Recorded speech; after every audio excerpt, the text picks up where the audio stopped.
Welcome to Practical Talk Time. I'm Sandy Robel, the host for the show, which is titled Beyond Reality. And we have Barbara DeLong back with us. And she will be talking about UFOs and also how it impacts us spiritually. And again, welcome back to the show, Barbara. I love having you on. You're such a wealth of information. And I know the last show we just did, you said it was too short. You could speak for hours, which I'm sure you can. Well, you know, it's I have opinions, and sometimes I have facts that back them up. But yeah, I think the topics you pick, though, are topics that are so near and dear to my heart that it's very easy to expound upon them. Mm-hmm. And usually when we think of UFOs, we think of the technology, like what type of spacecraft, what type of people might be inside. And you also look at it from a spiritual standpoint. And I think you've mentioned like the Bible, the Vedas. Can you explain a little bit for our audience, like, you know, starting out, how would you view this from a spiritual point of view? Well, I think, first of all, UFOs have been with us since the beginning of time. And it's been something that as a species we've been conscious of since the beginning of time. In the Bible, they are mentioned all over the place. They're rapidly spinning, glowing objects that ascend and descend, and they're all over the Bible as far as being something that was a very common thing that happened. So it's there. Yes, you're right. The technology is something that certainly, as a people, we would be interested in. But the reality is, I think UFOs have a more spiritual connotation to them than they do, a technical one like where we got Velcro or stuff like that. I do believe that they are trying to help us to evolve consciously. They're trying to touch us in places that store wisdom and knowledge that we have, that we've carried through time. I think they remind us that we're not alone, that we are a part of a community, but only a very small part, and we are not the know-all, end-all. We're not the master race by any means, and so I think that UFOs trigger when we see them, when we experience them. It's like a wake-up call. It's like they trigger something inside of us that we remember. We remember sometimes dreams. And I think the thing that everybody who has seen a UFO, sort of has to say, yeah, that's true. You're not frightened by them. You open your consciousness to the possibility of so much else that's out there in the universe, and everyone that I ever talked to that has experienced the UFOs has the same feeling. It's a gentle feeling, it's a calm feeling, it's a protective feeling. One of the circumstances we didn't talk about was the 1997 Phoenix Lights event where Phoenix, Arizona, where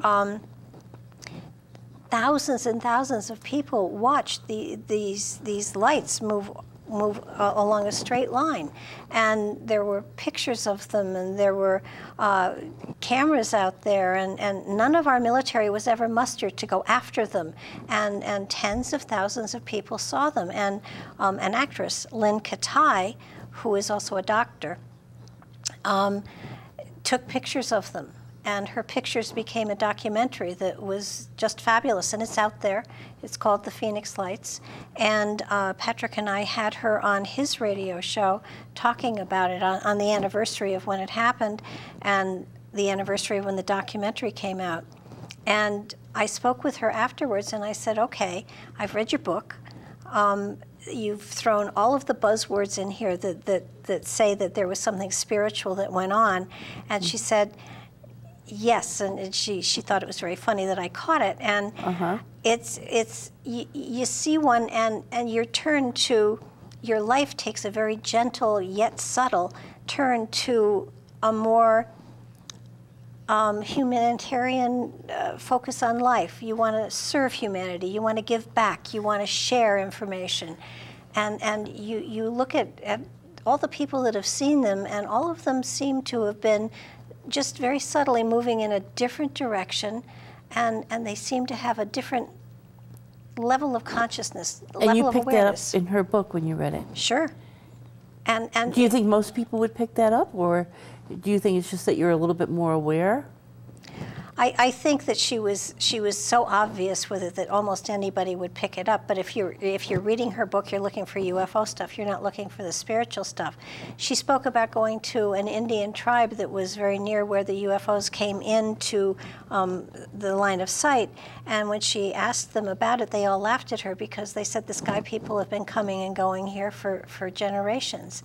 And it was kind of an accepted thing that they were there, they were watchers. And I think that what we're seeing is a greater presence within the human community, so that the more we get used to it, the more casual we are about the whole experience, and the more open we are to possibly growing up a little bit as far as a race goes. Do you think we'll be seeing more of these UFOs?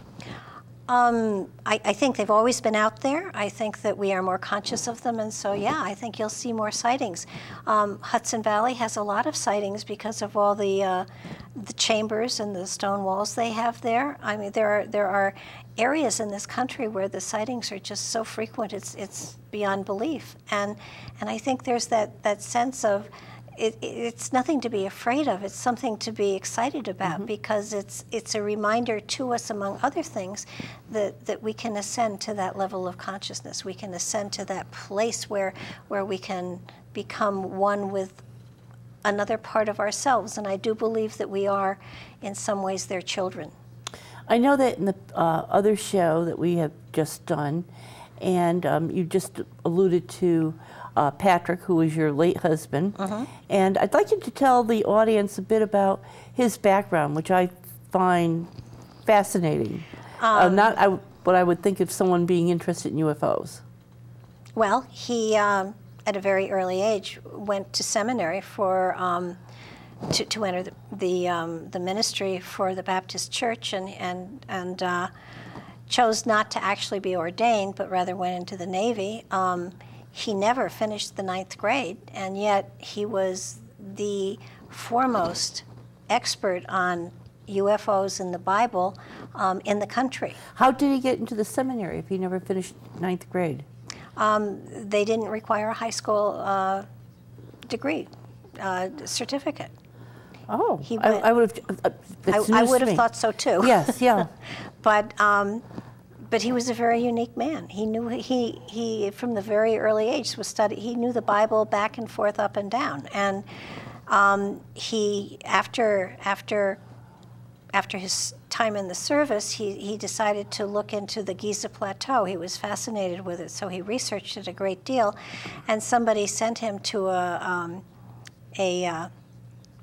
a passage in the Bible, and I can't quote exactly what it was, but it said something about, God had directed them to build a pillar in the middle of Egypt and on the border, and, how did you figure, that's how they put the Great Pyramid, and how did you figure that? And the only way you could figure it was Upper and Lower Egypt, and so it sent him, into looking into the original translations, where all of the Bible stuff comes from. King James Version is something put together by King James.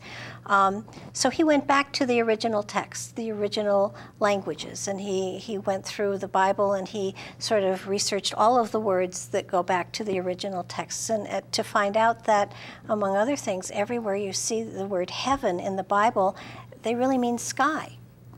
So if in all the places you put sky instead of heaven, they're talking about things flying in the sky. And if things are flying in the sky, then it just sent him on a search to what really was the Bible talking about. And it came about that it is a wonderful book that explains UFO experiences 2,000 years ago, and sometimes even longer than that ago. And what is the title of that book? It would be Bible UFO. It would, let's see. Yeah, it's the Bible UFO. And it's his book is just an explanation as to, and it quotes you chapter and verse. It explains it all, where, you know, what is said and what it means. And it was fascinating for me to learn that, among other things, it's off the topic, but the element of Antichrist does not ever occur in the Bible, not even in Revelations. So it's sort of like, we have taken the Bible and we have warped it tremendously in religion. The religious institutions have sort of warped it to fit their own purposes. And I'm not going to, you know, trash religion, because I do believe it's very important. But let's face it, Christianity is something that Constantine and his mother sort of created themselves. They made it a religion as opposed to a way of life, which were the preachings of Jesus. So it's sort of like everything that we believe to be, you know, carved in stone, you know, actually isn't. Depends who writes the book and makes the rules. And Yes. I know when I've had discussions with Usha, and you look at the religious writings, but nothing in depth that we've done, but there are very many similarities. Oh, yeah. And many of the other religions are much older than Christianity. And every major religion, even those that don't have a written tradition, goes back to the Golden Rule. And that's the foundation for every religion out there. If you take it all back, Hinduism, Buddhism, Judaism, Christianity, I mean, they all go back to treat each other as you would like to be treated yourself. And that's the foundation for all major religions out there. So they all came from the same place. So there shouldn't be any argument between them. There shouldn't be, but often there is. Yes. And I think it's a lot of it's cultural too, in the way that we're brought up. And yet I think when we get to talk to people that are brought up in other cultures, very often we find there can be many similarities. Well, there are stories of... In our own lives. Sure. Yes. And if you look at the Great Flood, you know, the Bible does report a flood, but so does every other major religion. Yes. And so do the Native Americans, you know, talk of a great flood. And so you have the stories that are told from the cultures that you know, are telling the stories. So something must have happened if every culture has that. Do you have any beliefs about UFOs and Noah's Ark, or any thoughts about it? I do believe that to some degree there is validity to it. Is it on Mount Ararat? I don't know. You know, if you just logically look at it, it seems almost impossible to have gathered. A lot of the animals on the ark weren't even indigenous to that area of the country. So one would wonder if maybe it's telling a story about a UFO who brought genetic samples from another dimension and you know, turned them loose on this plane. So you wouldn't necessarily believe in Darwin's theory? Well, you just said the big thing. It's a theory, and a theory is an unproven fact.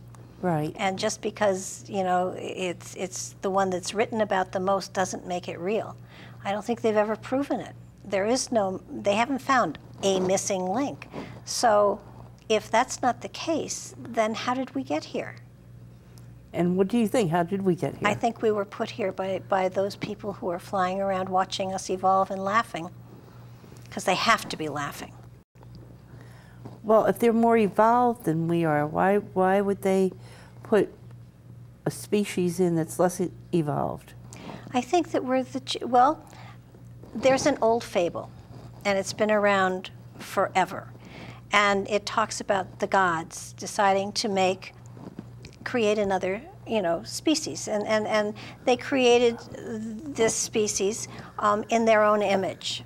And in creating them in their own image, they realized too late that they had given them immortality, they had given them all of their powers, they had given them all of their wisdom, and yet this was a very young entity that they had created. And so they decided that they would take away the knowledge of the powers that being had and hide them someplace. And they got together, and it was a huge conference that probably went on for eons. And they kept saying, well, where are we going to hide the knowledge, the wisdom, the knowledge that they have, this wisdom? Mm-hmm. And somebody said, well, let's put it on the moon, they'll never get there. And they said, no, man is definitely going, he's curious, he'll find it. Well, somebody else said the deepest sea. No, he'll eventually go there too. And they went back and forth and up and down, and finally a very old crone, and I say crone because it had to be a woman that figured it out, said, I will tell you where you can hide it, where mankind will never look.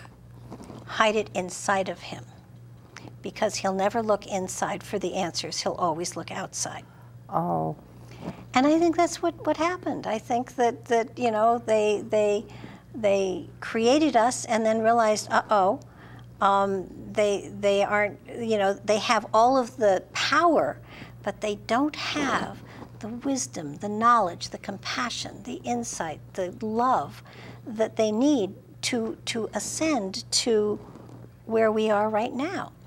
So we're down here and we're evolving, we're growing. I believe in reincarnation, and I do believe that every time we reincarnate, there's another level of understanding, kindness, and love that we have access to. Some people, have a little bit more. They're able to see a little bit more and sense what's inside. But I think that, this is just my opinion, that we are their children, that they're waiting for us to grow up.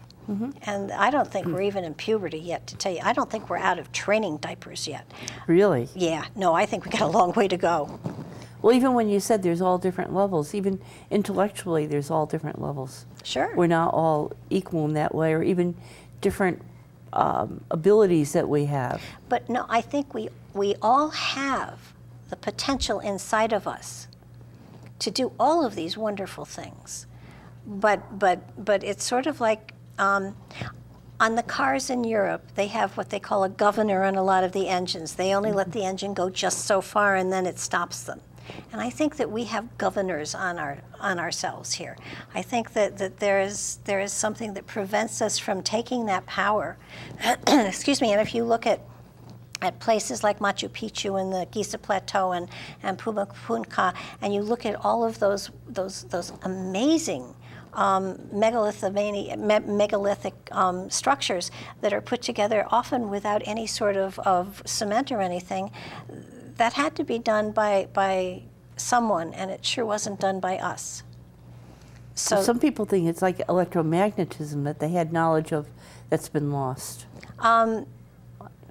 If it had been lost, we would have figured it out. But they had batteries back then too. They've discovered batteries that go back to that time frame or even further. Where are these batteries? In museums. Oh, really? Yeah, no, they've discovered batteries. Oh, talking about museums, they were talking about, this is another program on a radio last night, about these huge people that were 9 to 11 feet tall, like giants, actually, and that they had found skeletons, and they were in museums, and the Smithsonian had come along and bought them all up, and they're hidden in the Smithsonian, that we can't see them. But I think in Peru, there's supposed to be some museum there that does have some of these skulls. During during the 1800s, when we were clearing the West of all those primitive people out there and killing off all the Indians, the United States government found that in some of the skirmishes they had, in some of the wars they had, there were tribes of giants that were fighting alongside the Indians, and they were killed as well. And when they found that they had white skin, they collected all the bodies and sent them to the Smithsonian. Those are the bodies you're talking about. They are this is the 1800s now, the early 1800s, and those bodies are in the Smithsonian. They are hidden away from us because I've never heard of it till last night. Giants did exist. Giants well, there's the were thing real. about Bigfoot. That's people I remember in the 1970s, going back that far, that people would say that they've seen Bigfoot. Mm-hmm. And then others, there was some man that said he was purposely making the, it's hard to tell what is actually true or not. It's so difficult. Well, you've got Sasquatch, you've got the Yeti, you've got Bigfoot. There are creatures that are described to be large and you know, are out there in the wilderness, and sometimes they are in such, you know, such remote places that they must have survived. But the actual giants that they're talking about too, from the Bible, and this is really interesting, because the giants that they're talking about not only were huge, 12, 15 feet high, and of course there were giants in the Bible as well, but they had a couple of physical characteristics that were quite amazing. They had 6 digits on their hands and 6 toes on each feet. They had double rows of teeth, and they had often red hair and very pale skin. And there are people today that are still that are born with an extra digit, and some, you know, that come from that line. So that genetically speaking, giants are still very much out there. First I had heard about it, you know, that that there actually could be, you know, giants. Think of Jack and the Beanstalk, the Right. fairy tale, yes. But Goliath was a very real giant, and you know, Samson did slay him. He had a brother, and they talk about in the Bible about how large his bed was. There are, I can't remember how many tribes of giants in the Bible, but they're amazing. There are so many of them, and they do still today exist. There was a picture of when the old leader of Korea died, and they had the ceremony for him, and they had the troops standing in line and everything. There's one picture, and they have all these little men, and then suddenly there's this one great big man, and then there's all these little men. They still exist. They're out there. Mm-hmm.